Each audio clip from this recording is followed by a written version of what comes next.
അങ്ങനെ കാത്തിരിപ്പിനൊടുവിൽ big boss Malayalam season 7 voting മത്സരം ആരംഭിച്ചിരിക്കുകയാണ്. ഇപ്പോൾ ഈ മണിക്കൂറിലെ ഏറ്റവും പുതിയ വോട്ടിംഗ് അപ്ഡേഷനും ആരാധകർക്ക് മുന്നിൽ പുറത്തുവന്നിട്ടുണ്ട്. ആ അപ്ഡേഷനാണ് നമ്മൾ നോക്കാൻ പോകുന്നത്. വീഡിയോയിലേക്ക് മുൻപ് വീഡിയോ ലൈക്ക് ചെയ്യുക, ചാനൽ സബ്സ്ക്രൈബ് ചെയ്യുക.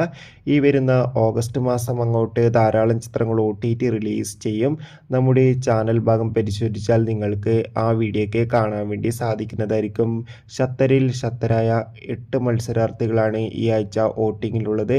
ഇപ്പോൾ വോട്ടുകളുടെ അടിസ്ഥാനത്തിൽ 1-ാം സ്ഥാനം അനുമോൾ ശക്തമായി തന്നെ മുന്നേറുമ്പോൾ 2-ാം സ്ഥാനം അട്ടിമറിയോടെ ജസീൽ എത്തുമ്പോൾ 3-ാം സ്ഥാനം ആര്യൻ, 4-ാം സ്ഥാനം ഷാരിക, 5-ാം സ്ഥാനം രഞ്ജിത്ത്, 6-ാം സ്ഥാനം സദിയ, 7-ാം സ്ഥാനം റീനു സുധി, 8-ാം സ്ഥാനം നിവിൻ എന്നിങ്ങനെയാണ് സ്ഥാനങ്ങളുള്ളത്. എന്തായാലും വരും മണിക്കൂറുകളിലെ കൂടുതൽ അപ്ഡേഷൻ അറിയാൻ വേണ്ടി കാത്തിരിക്കാം. നിങ്ങളുടെ ഇഷ്ട മത്സരാർത്ഥി ആരാണെന്ന് തീർച്ചയായും കമൻറ്റ് ചെയ്യുക.